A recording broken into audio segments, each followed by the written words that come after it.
Welcome to another episode of Culinary School Stories, the weekly podcast that is dedicated to sharing the stories of people around the globe whose lives have been influenced, impacted, touched, and or enriched, for good or for bad, from their culinary school experience. Hi, my name is Colin Roach, and I'm your host. Thanks for joining us today. You are an important part of this show, where we ask the question, what's your culinary school story? So now, without any further delay, let's meet today's guest. Hello, everyone, and thank you for listening in today to another episode of the Culinary School Stories podcast, a proud member of the Food Media Network. My guest today comes to us from on the other side of the globe, where he has almost 40 years in the food service industry. Well known in his country, he was one of the first and youngest chefs to be invited to cook at the James Beard House in New York. He started his career as a humble kitchen helper at the age of 12 and is now a successful executive chef who mentors and helps others and gives back to his community as well as the industry. And this is just part of his culinary school story. So now let's meet today's guest, Australian chef John McFadden. John, welcome to the show, and a big thank you for coming on and sharing your culinary school story with the listeners. Hi, thanks, Colin. Great to be here. Well, first, I guess we should tell the audience we're across the world here. So in where I am at in Palm Beach, Florida, it is Sunday night around 6:30 p.m., and I believe it's Monday morning at 8:30 a.m. where you are, John, in Australia? Yeah, correct. As you're having dinner, I've just finished breakfast. So Culinary School Stories is really, truly a global podcast. Fantastic. Now, I'd like to start out at the beginning and have you share with the listeners how or when you first knew that you wanted to be a chef and how you wanted to get into this industry. When did that first influence happen for you? Yeah, most certainly. It actually started very early on. I was only 10 years of age, and I had an interest in cooking. Unfortunately, and people are going to laugh when they hear this, my mum wasn't a very good cook. But I survived to tell the story. But the good thing is, what really interested me with food is that it's something that we do every day. It doesn't matter what country you're in, whether it's 1 meal a day, 3 meals a day, or 5 meals a day. It's one of the few careers that you can literally pick up and take anywhere without having to establish a database of people or your own business. And that's what really spiked my interest, I guess, so early on, was the opportunity of travel and learning just different cultures and cuisines. I found that quite exciting. Awesome. Now, in this country, the basic, the most popular path to becoming a chef is to probably go to culinary school. They go for 2 years for an associate's degree, 4 years for a bachelor's degree, and they get there, and then they go out and they, perfect it in the ranks and work their way up through. But I understand that you went through more of the European model, or apprentice model, and I wonder if you could start right out by explaining what that is, what it entails, because I know a lot of listeners over here don't really understand what that is and how it compares to the culinary school as they know it. Yeah, certainly. Obviously, over the years, the apprenticeship scheme has changed quite dramatically. I finished school at the age of 15. To get an apprenticeship, all I needed was a pass in English in my school certificate, not my higher school certificate. So I finished school in year 10, not year 12. But that enabled me, once I had that certification, to then go to TAFE. TAFE at that stage over here was it was a 4-year term. So that was 1 day a week at school and 4 days a week in the working establishment. Back then we had a terminology called indentured apprentice. And what that actually meant was that if a business went belly up, that business had to find you another job. You weren't left without a job because the business traded insolvent. And I must admit, to get a job in the mid-80s, it was difficult. It was really hard. Obviously, since the mid-80s to obviously now 2020, the apprenticeship scheme has changed quite a lot. Obviously, students now can get access to certain certifications at high school through work placement, and then they can get a taste of industry and early certification as a stepping stone into a hospitality career. So you tend to find now that, I think the apprenticeship term now is about 3 years. And one of those years sort of tends to start within the high school program. Okay. And so when they're out working, they're actually learning the skills. And then when they're in the school part of it, that's when they're learning like the costing, the menu planning, the business parts of it. Yeah, there's a program that I've fostered here. I have for like last sort of 10 years, and that is it's the transition between school and workplace. So I've adopted a program where you get high school students that are interested in hospitality, obviously studying that at school, and they come out for work placement, normally at a 2-week period a year, and they get full access to a commercial kitchen, chopping, dicing, cooking, all the basics of cookery. And then obviously you fill in a report at the end of those 2 weeks. That helps go towards their assessment in cookery in the high school program. And that also accommodates and assists them on the other side when they go to step into the working environment. If they wish to pursue that further, then those accreditations are already underway. Great. So take us back to your apprenticeship. No, it's changed a little bit, but you were 4 days. Tell us where you were and what you were learning at that time. And then take us through the day when you were at school, when you were at TAFE. What did you do when you checked in? Was there other students? Was it a typical sit at desks type of thing with a teacher up front? Yeah, it's, I started my apprenticeship in a Chinese restaurant that sat 500 people. I was the only Westerner in the kitchen, so it was quite a learning curve for me. But the interesting thing back then was my TAFE day, although it was paid by the employer, it was also deemed a day off for me. So I technically worked 6 days a week, with my TAFE day being a day off, which was a Monday. So I used to get to TAFE, I wasn't old enough to drive, so I had to catch a train. Train took me about an hour and a half to get to college. Wow. So that's each way. So that's a 3-hour round trip. So the day would start out, you would do an element of theory and you do an element of practical. So prior to going to college or to TAFE, you'd have your lesson plan, obviously the week before, and then you would lesson plan that out. You would do a costing analysis of what you were going to prepare that day. You'd have the theory side. So you'd have like a 2-hour session in a class, and then you would step into the cookery kitchen and do the practical side of cooking. And the way the TAFE program was here when I went through, we started with the basics. And the basics were primarily, day one in the kitchen, there was inspections of your fingernails, how sharp your knives were, make sure your neckerchief was tied properly. And then it was basic vegetable cuts. And that led into soup, stocks and sauces. And then we progressed through a learning curve from knowing the basic vegetable cuts and then primarily their uses in other forms. And then it went into butchery and bakery and fish and so on and so forth. So, those learnings were fantastic. And sort of back in the mid-80s, I guess the European dominance here in Australia was very high. Like we had very few Australian head chefs. And if you look at hotels, it was all the Swiss, the Austrians, the English, the Germans, the French. It was every nationality, but a very, very low presence of Australians. Obviously, times have changed over 30, 40 years. So it's probably fair to say after I stepped out of the Chinese restaurant 2.5 years, I went and worked in a French fine dining restaurant in a hotel, which was all French. And I was primarily, from there on, trained by Europeans because that's who dominated the kitchens here back then. And were they the instructors at the school as well, Europeans? Yeah, well, it was quite interesting. Like at the school, one of my head teachers was Harry Rainbow. He was a big rotund Englishman and he'd scare the life out of anybody. Here we are, a bunch of, basically kids that have left school and, it's quite daunting walking in and seeing, a guy that could bellow down at you and, sort of set the platform pretty firmly. And there was. So there was a lot of Germans and Austrians at TAFE.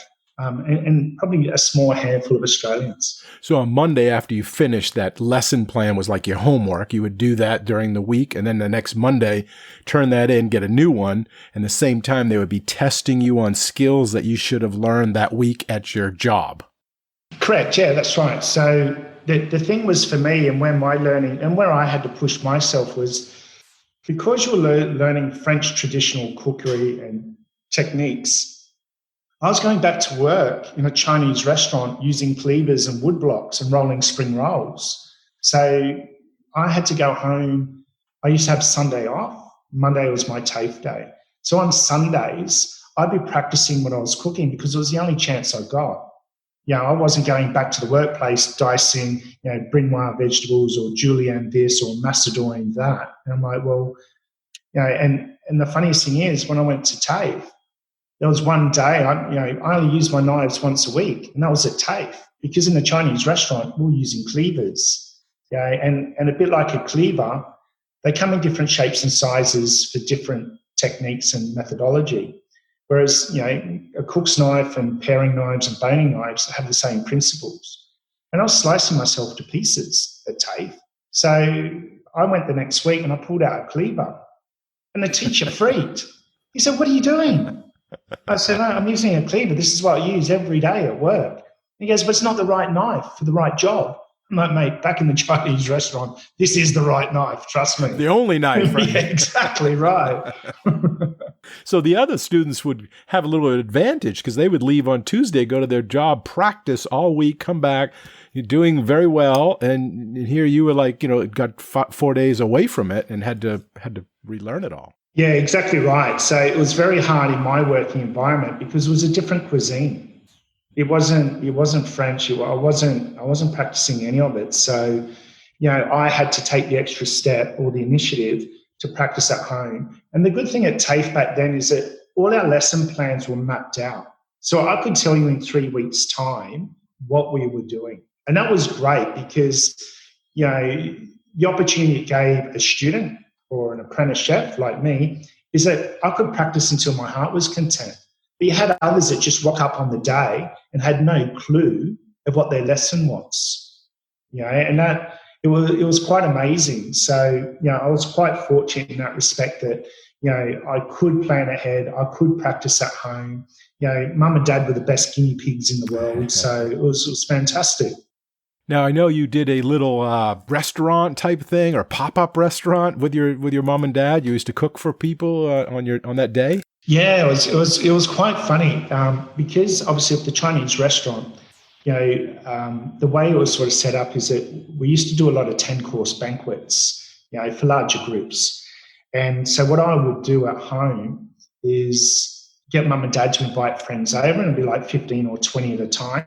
We charged them $5 each. Just to help cover the costs of food. And then I'd cook for 20 people at like the age of 13 and 14. And mum and dad loved it because, they had free entertainment for the night and lots of food. And I got to cook and make a massive mess. They were probably pretty popular in the neighborhood too, right? Yeah, yes, yeah. But it was great. It was a good learning curve for me because it's about prioritizing. It's about timing. And getting food up all at the same time for that amount of people. And, I sort of taught myself in that regard in a domestic environment as opposed to a commercial environment. Sure. Now, I'm guessing the curriculum, the learning should be coordinated with the property you're working in so that you can be practicing that. Now, were those properties, did they pay you? Were you employed at the time? Or was that part of the schooling? Yeah, no, absolutely. So to go to TAFE, you had to have a full-time job.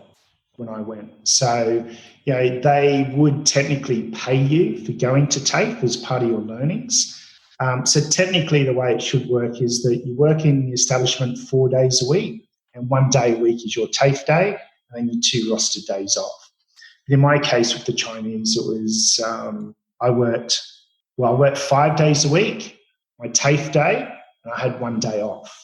So I worked with them for just on 2.5 years. And then we had a property open up at Terrigal on the Central Coast, and it was a 5-star property.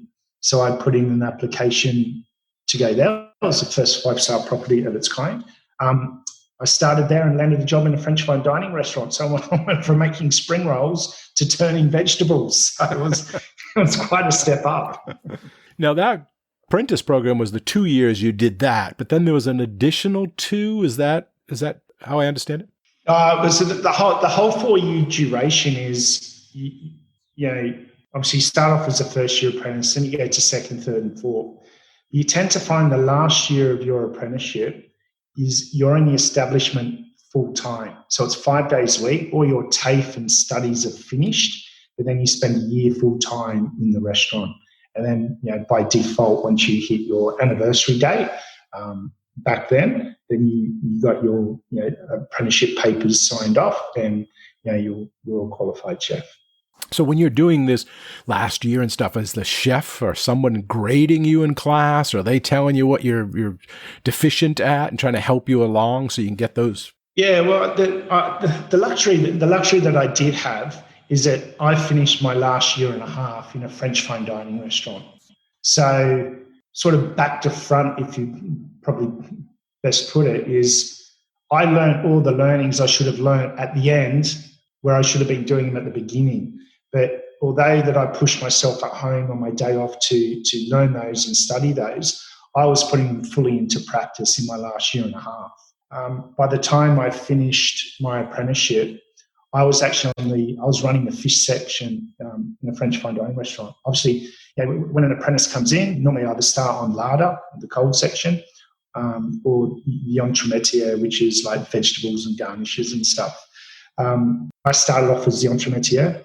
I did a bit of work on larder and pastry, and then in the last year I finished running one of the main sections, being the fish section, fish and sauces. So, to have a 4th-year apprentice running a section in a fine dining restaurant is probably very rare to see today.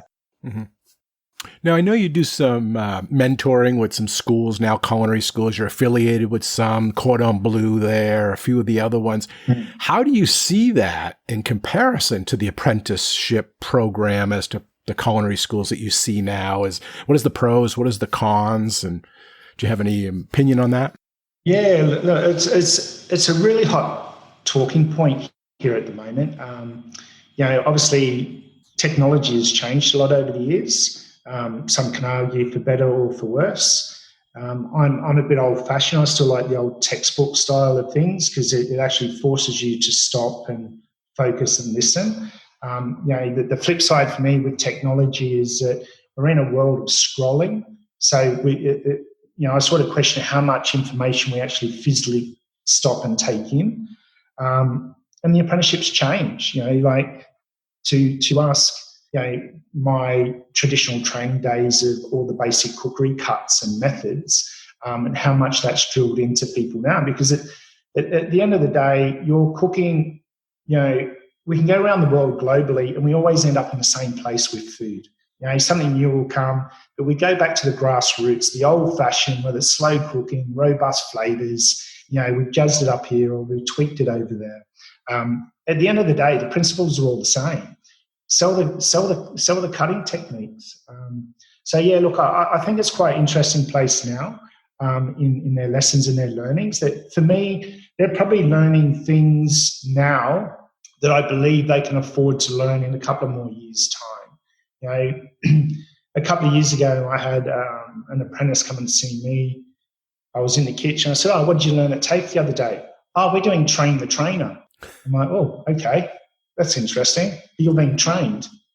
So explain it to me." And it's those kind of things is that I didn't become a train the trainer until, I'd been qualified for a couple of years. And then I became the trainer of the kitchen. But that took quite a few years to learn the lessons of train the trainer, because the way people learn through, whether it's communication, whether it's through physical or actions, is very different. And everyone's level of learning differs from each other, and how you actually gauge and quantify that when you're only an apprentice learning yourself sort of raises a few questions for me as to, well, look, does little Jimmy need to learn that right now, or can he or she learn that maybe in a year or two's time? Because for me, if someone can cook food in the kitchen, fantastic. I can develop all those other skills for them and with them. But if we can't get the fundamentals of basic cookery correct in the first instance, then we're heavily on the back foot. Yeah. Yeah, I see a lot of the freshmen that come to our school and they want to learn sous vide and they want to learn molecular gastronomy. And it's like they haven't even learned how to use knife cuts yet, sharpen a knife. So it's like they're kind of getting ahead of themselves. Yeah, 100%. And the funny thing is, and I think we need to understand and respect, obviously, the generations have changed. And the younger generation now, it's quite immediate. It's like, I need it now. And it's like, that's all good and well, but it's like a little kid. You've got to crawl before you walk. You don't walk before you crawl. And the chances are you're going to fall over. And the thing is, that's fine. People will fall over. But it's how you pick yourself up and then take your next step. Are you stepping forward or are you going to take a step back? Because the thing that's important for me is that in learnings of life or learnings in the kitchen, we all make mistakes. It's just, it's a part of life. But what's more important is what we're going to do tomorrow to make sure we don't repeat the same mistake. And that's really valuable to me because at the end of the day, there's no destination in cooking. It's about the journey. It's about the learning. Like, God, I've been doing it for nearly 40 years. I'm still learning things from people in industry, new technologies. It's always evolving. It's live. It's moving. And, for me to sit here and say, oh, well, you want to learn sous vide. I was like, whoa. Let's make sure we can pan fry the fish first before we go and put it in a water bath. And at what temperatures does it congeal and all these other applications and crispy skin. And let's learn and develop all those before we sort of jump straight into the water bath. Yeah, I agree.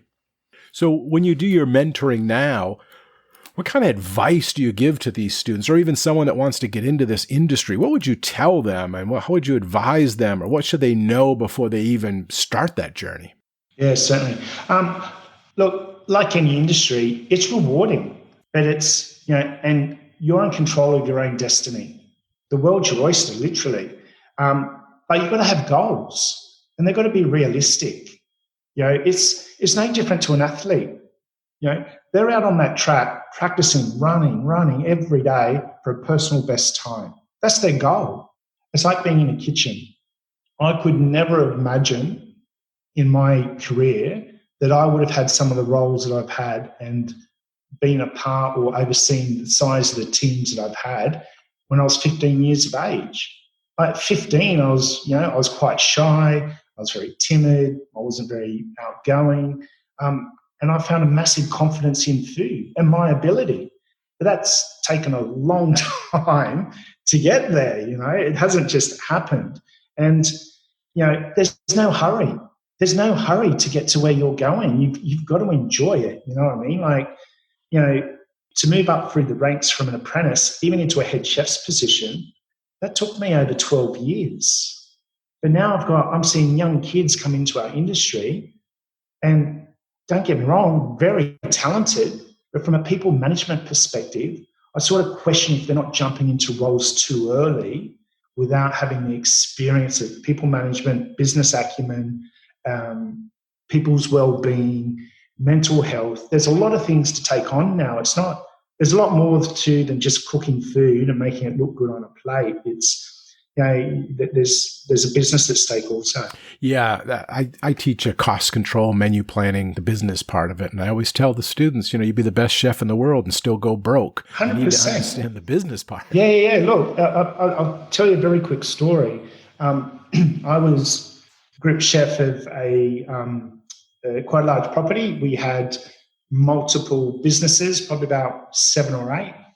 I had head chefs in all of those and fantastic chefs. They could cook amazing food and pump out incredible services.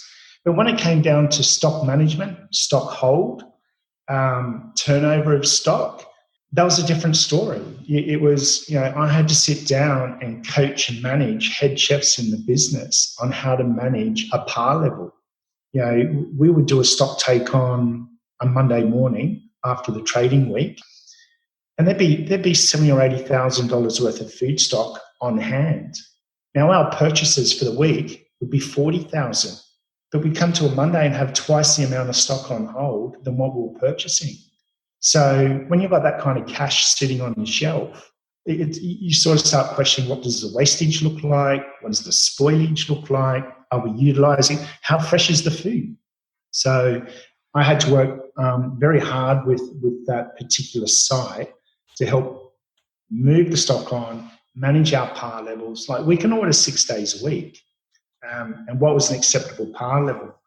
Well, the good news about that is that we dropped it by $60,000. And that food didn't go in the bin, we sold it. But the stock hold, or the value of that stock on a Monday, was down to about $22,000. We're still ordering our 44,000 a week. So collectively, we still had more frequent turnover, but just less stock on hand. And that's just another model of the kitchen in regards to financial management awareness. Now, typically, where would they have learned that? Would they learn that in the school part, or that's on the job from another chef? Or yeah, well, Colin, that is an amazing question. I've come through kitchens where it's all just get on the pans and cook and cook and cook. And then I never knew. No one taught me about HR, human resources. Nobody told me that I had to manage people's egos and outbursts, and I'm like, oh God, okay, I thought I was just here to cook food. And psychology. Yeah, exactly right. And you're dealing with quite intense circumstances at times, and there is no learnings for that. It's for me, when I came through the kitchen, I was trained by Europeans. They screamed, they shouted, they threw things. You just hope they didn't hit you. Yeah. Times have changed. They've changed dramatically. But I never learned through TAFE those learnings, because that's all I knew. That's how I was being taught. Do I agree with those disciplines? Well, God, no. Has it shaped who I am? 100%. And I've taken a little bit of each of those. Would I want to treat somebody like that? God, no. Because they'd probably throw a pan at me. So, and I'm not the screaming, shouting kind of type. So it's, the ergonomics and dynamics of people management have changed a lot. And, kitchen culture, there's a big push here at the moment about mental health, burnout, hours, pressure, stress, drugs, alcohol, and it's about balance. And everyone's like, oh, it's easy for you to say. It's like, well, everyone's got a voice also. And unless you use your voice and you're not heard, then people won't hear you. And if you've got a good employer or a good boss, then you should feel very comfortable going to them and having a conversation and keeping it real. Mm-hmm. You talk about the industry's changing. Maybe you could speak to males and females, because at once it was male-dominated. And how do you see that changing in the modern day? Yeah, look, it's, I think we can all agree for quite some period it's been a very heavily, male-dominated industry. And it's changing a lot. It's nice to see a lot more female presence in key positions and senior positions. A couple of years ago, when I was doing some work for a hotel group, I had this girl in the kitchen. She was a sous chef, second in charge. And we went externally to recruit a head chef. Head chef came in. Unfortunately, after 6 weeks, I had to move him along.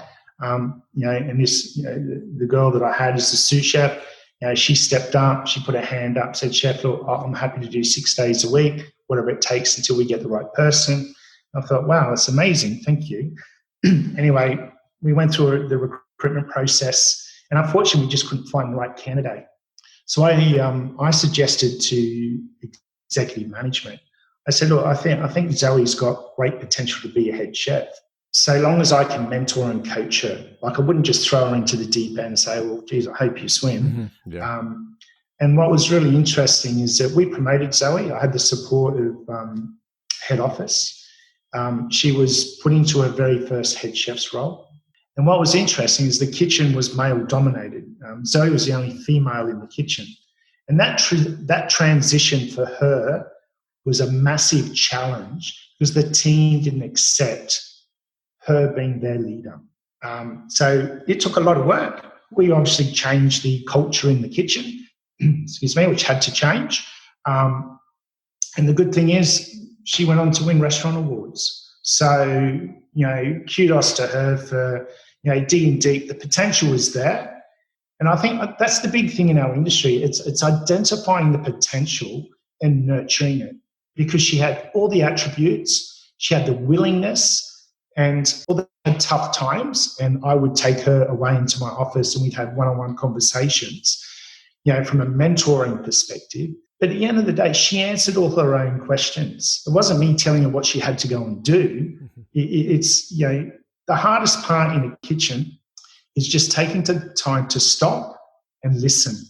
Just listen to people, because you will tend to find the answers right there. And that's how you learn. You learn by listening, not by barking instructions all day. You know what I mean? Because 9 times out of 10, when someone's got something to say, it's important. So, and she went on to kick big goals. Earlier this year, I was approached by a group called Women Hospitality, and that's an organisation that promotes females in the hospitality industry. And I came on board with their program this year to be a mentor. I actually mentor a female chef down in Melbourne. And obviously, with all the restrictions going on at the moment, so either phone calls, text messages, what have you. So we stay in contact pretty much about once or twice a week. So, if she's got any challenges or struggles, I've recommended a few books for her to get hold of and have a read to sort of help with her style or her management style or things that she's looking into. Now, how do they pick the mentor-mentee? Is that something the mentor or the mentees? Or? Yeah, well, in some of the programs, I obviously at Wamberal College, I've been a mentor for a couple of students there, and now Women Hospitality. What they do is that, the board gets all your information and the candidate's information, and they do the marrying up. So obviously there's a set of questions for each of you to complete, and they try and balance out who can benefit from whom in those circumstances as such. And then you get paired, and then obviously there's a meet and greet session, and you go out and then obviously find out a little bit more about the individual. And then from there, you set up your sessions where they're weekly catch-ups or fortnightly catch-ups, and sort of, see what challenges they're having and how you can help them work through them. Great. And you mentioned books. What books would you recommend to someone starting out in this career? Came to you, would you say, here's a good book that you should read? Not necessarily the ones you recommended to that chef because she's at a different level, but if someone was listening to this now and just thinking about getting into the career, going off to culinary school. Yeah, there's a book that I always go back to, and it was a book by Charlie Trotter. It's called Lessons in Excellence, and that for me was a good grounding and insight into Charlie Trotter and the way he treats people within his business. And the thing is, for me, whether I'm a business owner or I'm a leader or I'm working my way towards something or through something, it gave me really good insight as to the person that I would like to be. And that can start when you're a student. You don't have to wait to be the owner of a business to change your habits and your ways. That starts from the very beginning. And as I said earlier, it's about setting goals. And when I read that book about, he sits down with his team, he has a meal with them all, so he doesn't isolate himself. It's like, well, I want to be a part of that team because that makes me feel good. And if I feel good, my team should feel good. And so there was certain things I took out of that. And it was that there's another book that's very quick to read, only takes about 60 minutes, and it's Who Moved My Cheese? And cheese being the metaphor. And it's about what kind of characteristics and what character do you play in that book. You go and seek and find things. Do you hold back? Are you reserved? Do you sit on the fence? And I think that was quite a good book for anyone to read. It's quite assertive, and I think you can sort of identify which personality or which character you are in that book. Mm-hmm. And once again, it sort of questions you as to, well, which character would you like to be? Because that's up to you. Great. Good. Those are good ones. Now, I know you're an influence to a lot of students, mentors, people you've worked for all over. Could you tell us 3 people that influenced you? They could be, professionally, personally. They could be alive. They could have passed on. Could you tell us 3?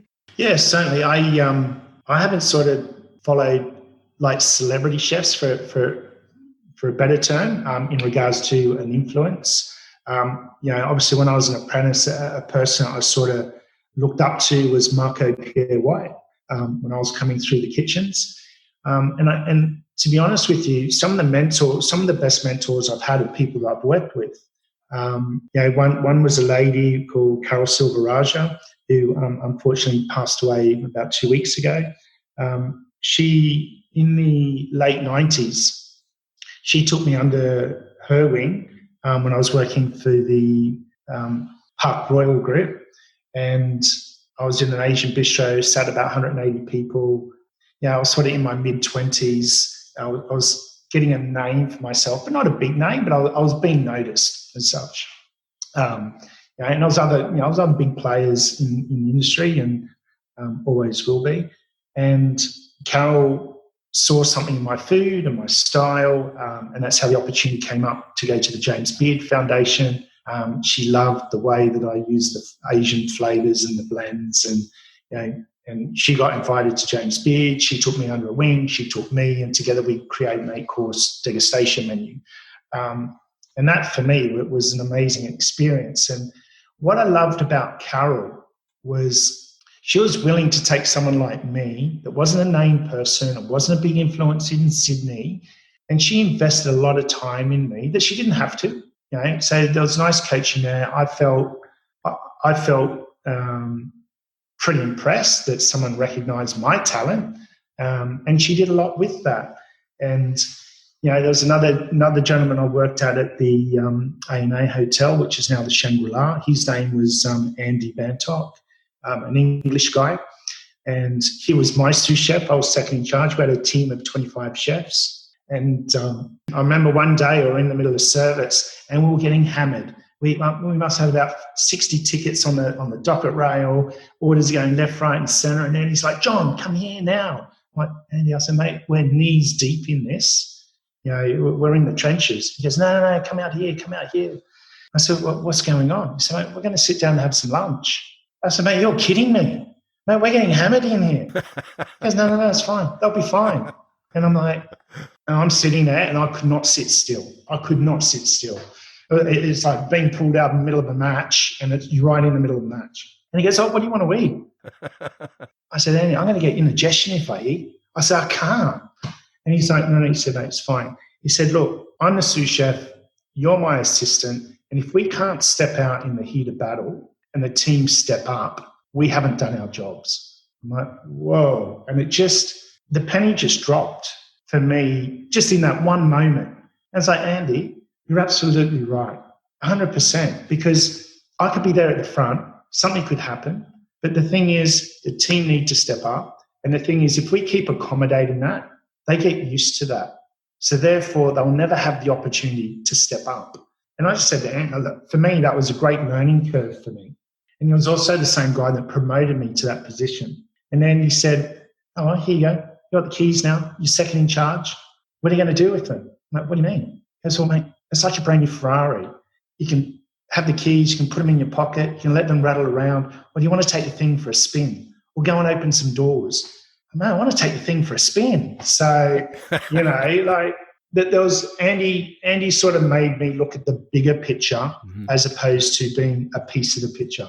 And that to me was a great learning to sort of, and I think we all guilty of stepping too far in and not taking a step back and just having a look at the bigger picture and what part do we all play in that bigger picture. Because I think we can get too absorbed and too consumed in our either everyday goings, our personal life that influences other things. And so, I had Marco Pierre White, probably Carol and Andy, that sort of taught me some pretty short, sharp lessons, but they were very big on the scheme of things. Great. Yeah, that's great. Let me ask you, what is one common myth about the profession or culinary school or the industry or kitchens that you want to debunk, that it's just not true, but people believe it? Look, I think the hardest one for me here is probably the celebrity status. It's not all ritz and glamour. It's bloody hard work. But if you're willing to put your head down and keep your bum up, you can make a really good go of it. You can make a name for yourself. So there's some people that get to the celebrity status quite easily. It could be debatable, but for me, I think you've got to earn stripes. Mm-hmm. I think it's a little bit easier cutting those corners, and you're going to become a star. And it's. But just because you're on TV doesn't make you an instant star, does it? Fantastic chef. Doesn't even mean you can cook, right? No, that's exactly right.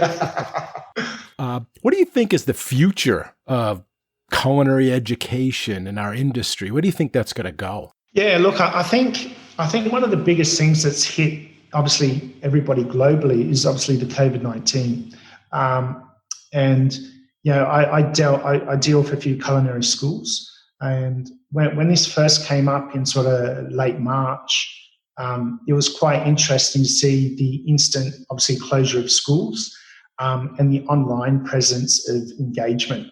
And I was speaking to a CEO of the culinary school here, Brad, and they had to quickly flip, obviously, their school lessons into an online program. So for them to initiate that so quickly, it was quite impressive.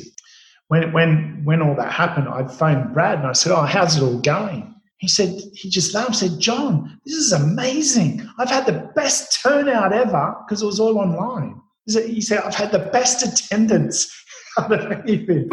And I just think moving forward, we look at all the real estate and investment we have in buildings and classrooms and now, through Zoom, through online learnings, it's quite amazing, I think, because we're being forced to do something, what that may look like in the future.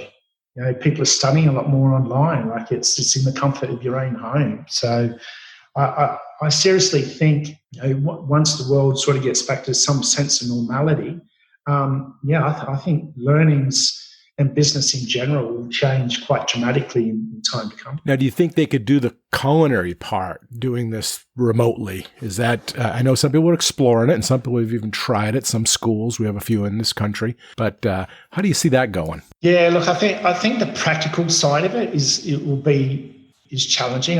For me, I think there's no better presence than being live or together in a room. It's very hard if I was to do, say, a demonstration through a video content to see what it looks like on the other side, if that makes sense. So, if you could get 10 students in the classroom or 15 or whatever that looks like, I think those practical lessons need to be done live for the fact that you can commentate as you go. You can pick things up. You can educate as you go. You'll see things.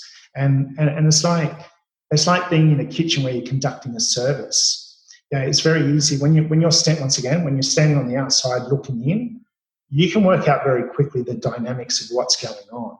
I think during trying to do any kind of cookery through video, it's very, very hard to see all the little detail that's going on. So I'm not sure how that's going to look like going forward. But for me personally, I'd probably like to be or have all those students with me so I could probably see everything that's going on. I just don't know if video content will capture that. Mm-hmm. Yeah, I think that's the hard part. And I know a lot of them are trying to do it now with less students and, the personal protective equipment and this plexiglass and trying to make it work. But there is value to having that, face-to-face right there. Yeah, one-on-one. One-on-one, yeah, definitely. So what are some other organizations you're involved in that are near and dear to your heart that you're, working through now over there in Australia? Yeah, no, certainly. I'm involved in quite a few organisations, and it's something that I encourage, obviously, students and apprentices to do. It helps you stay connected. It helps you keep up to date with what's happening within industry, and it also allows for some networking opportunities because at the end of the day, we all work somewhere and someone knows somebody. So those connections are quite powerful. And it's how you wish to, either use your voice or contribute or participate. But some of the organisations that I'm involved in, I'm part of the Australian Culinary Federation. I'm actually the secretary for the committee there. And we're just working out, obviously we have chapters in each state in Australia, New South Wales, Victoria, Western Australia, etc. And we're just looking at doing a national vote shortly, so we become one organisation as opposed to several. I'm also part of Food Service Australia. I'm the National Chairman of Judges for Australia's Chef of the Year, and that's a program that's run every year, alternatively in Melbourne or in Sydney. So that competition comes up on the 8th of November this year, So we canvass the country for chefs, and the top 32 that get sort of screened then enter into a 3-day cooking competition. So it's quite intense, and as daunting as competitions are, it's also great benchmarking for people to see. Obviously there's a lot of camaraderie, very fierce competition, and some of the calibre of food and meals that are presented in 60 minutes is phenomenal. Obviously, Women in Hospitality, I'm a part of. I'm a mentor for their program, which is just coming up to, I think it's been running now for 7 months, and that's like a year duration. And then I was approached a little while ago to be an ambassador for Star Shell Students, which is anti-cyber bullying platform. So this also targets school children through bullying and certain messages in text that once they go into the program, it can send alert, and then they can be sort of assisted in how that gets managed in regards to that content. Also, I'm part of the Cordon Bleu School. I help out student assessments. They come along every 3 months. Obviously, that program's changed of recent because of obviously the COVID-19 that sort of hit everywhere. LCB, Australian ACF, Food Service Australia. I work on a lot of food panels at trade shows like Fine Food Australia. I'm actively and very heavily involved. I do a few charity events throughout the years. So whether it's cooking for the homeless or donating food or creating a menu. So very heavily involved in the industry, because I think food at the end of the day, it's about generosity, and food brings people together. And that's what I love about it. Like the amount of things we do around food, between celebrating, commiserating, weddings, funerals, the whole 9 yards. It's just something that brings people together. It's a feel-good thing, and I like to feel good. Those organizations sound great. Very interesting. What I'll do is I'll get those websites from you and in part of your bio there, and I'll add those into the show notes. So if anyone is listening and wants to find out more about them, we'll have that information for you so you can look it up and maybe get involved in yourselves. Yeah, definitely. Is there a question I should have asked that I haven't so far? Is there anything, if you were in my shoes, that you'd want to ask yourself or answer? I'll lead with a leading question is, what food trends are coming out from over there at the moment? Because Australia seems to be adopting, obviously, trends from around the globe. So I'd like to sort of know what's the next best thing. There's so much. And again, this pandemic has kind of slowed everything down, and, restaurants Definitely. Closing and everything put on a halt. But before that, it was, really taking off, and more so with the ethnic foods. We're seeing more and more of that, Peruvian cuisine, really specific niche type cuisines that are coming out now. Still a lot with the farm to table, organic, seeing a lot of that, people trying to have their own gardens, things for their bees and their microgreens. So we're still seeing that trend, or at least it was up until this pandemic happened. And it's also a lot of vegan and vegetarian, more healthy cuisines, less protein. Yeah, plant-based foods. So that has really been, big for a healthy point of view too. And it's also, from restaurateur, it's a good cost effective. It's a Absolutely. Lot cheaper than putting a steak on a plate, Yeah, most definitely. Yeah. So those are some of them. And the culinary schools are still, busy, we see a lot of students that are not wanting to necessarily go into the industry. They don't want to be chefs, but they're there for other reasons. We have some journalists. We have people that want to learn about food so they can write about it. We have bloggers and teaching still big. We have a big high school program, especially here in Florida. It's called Pro Start, so it's part of the National Restaurant Association. It gets them a good career and gets them ready to start in a restaurant without even going on to the college level. But they're a great feeder program into our culinary schools. Mm-hmm. So they come in, they already have a lot of those skills. We recruit them. Yeah. You mentioned judging. I do a lot of the judging for these high school competitions too. And it's almost like athletes. We give out scholarships like you would to the best baseball or football player. We give it to the best culinary students, so they'll come to our schools. So it's a great. It didn't happen when I was in culinary school. It was a trade back then. It was like a domestic. Now it's like, oh wow, you're a chef. Exactly right. So it's really, really crazy changing. Well, as we come to our end of our chat today, before we wrap up, is there any last minute advice or guidance that you want to leave to the listeners? Something you want to share? Yeah, no, absolutely. If you're interested in stepping into a career in hospitality, whether it's front of house or back of house, the journey is rewarding, and it's about how much investment you put into yourself and how much investment you put into your career. Because at the end of the day, your destiny is up to you. You determine where you want to go, but it's what you're willing to put into that to achieve your objectives and your goals. I think it's really important that you do set yourself goals, whether they're short-term or long-term, and just check into those regularly to make sure that you're on track to achieve those goals. Have fun on the journey, because it is fun. Food's exciting. People are exciting. There's a lot of stories that you'll learn along the way. Mistakes will be made. Just make sure that you learn from your mistakes, and share them, and confide in people, seek advice. And if you are struggling, don't be afraid to put up your hand and ask for help. It's the biggest thing anyone can ask you to do.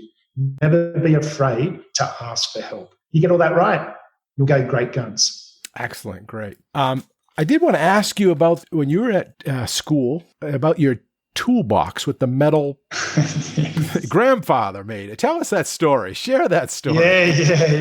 Yeah. My when I was a kid, my grandfather he had two jobs, and he bought me my first set of chef's knives, and they were secondhand, and he bought a wooden toolbox, and on the corners of the box were these metal knobs, obviously to protect the wooden corners.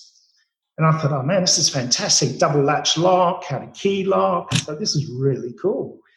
Anyway, so I rock up to TAFE on my first day, and the first thing I do is grab my toolbox and put it on the stainless steel bench. Well, man, I tell you what, I got the loudest shout, and probably jumped about 3 feet from Harry Rainbow, telling me to take that off the bench because I'll scratch the bench. And next time I come into the class, make sure I remove all those metal knobs protecting my box. So there you go. I'm day one at TAFE, and I'm in the bad books already. You got to go back and tell Grandpa that, hey, you got to take the metal. Yeah. Thanks, Pop. Stitch me up. Set me up for that one. Cool. Yeah. So what is your plans now? You're in your future. What are you guys going to do with this after this pandemic? Is it really crushing the industry there? Yeah, look, I think people will always want to eat out. Mm-hmm. They'll either want to eat out or they want to eat in, because what was really funny, when I was with Alice Seal, our home delivery and takeaway, it was pumping. Like on Mother's Day, one of our restaurants, we had 5, one of our restaurants did 1,400 covers in takeaway. Wow. One restaurant, you know what I mean? And that restaurant seats over 200 people. Obviously, we couldn't have the people for obvious reasons. Still doing 1,400 for home delivery. Yeah. Well, if you've got an average check of $20, right, on 1,400 people, that's not a bad day's trade, really. No. So, it's quite phenomenal. We talk about obviously the online platform, home delivery, retail. Retail is obviously booming. So, I just, as I said, another conversation here is ghost kitchens.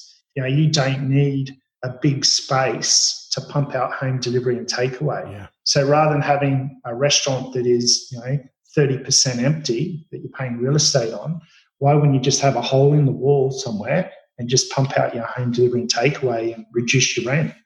So there's a lot of those talks at the moment as to, what they'll look like on the other side. And I think the hardest part for businesses here is, now that a lot of people can work from home, all these businesses that have, cafes and restaurants within office buildings, if everyone starts working from home 1 or 2 days a week, right, they're going to lose 30% of their trade. Yeah.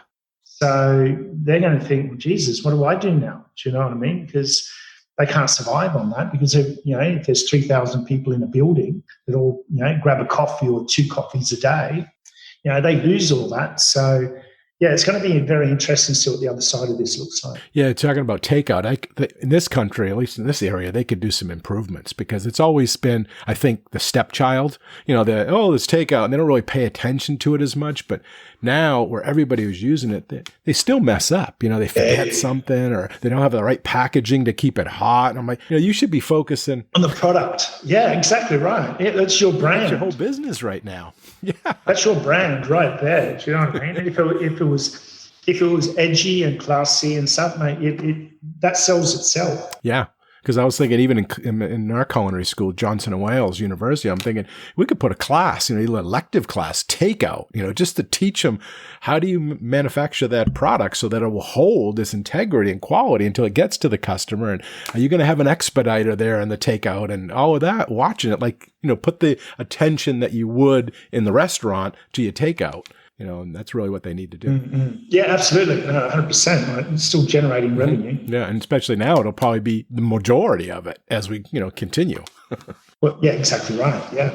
Yeah, definitely. So couldn't agree more. Well, that is just about all the time we have for this episode. And I want to first thank you, John, for coming on the show today and sharing your culinary school story with all of us. We really appreciate your time, your insight, and your honesty. Great. No, thank you. It's been a great pleasure.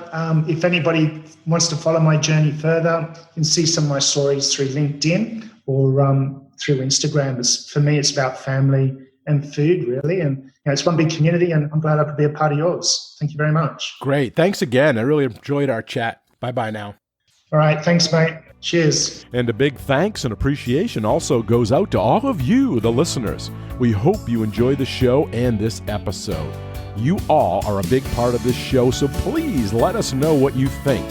Your comments are always welcome, and they help us in making the best show possible.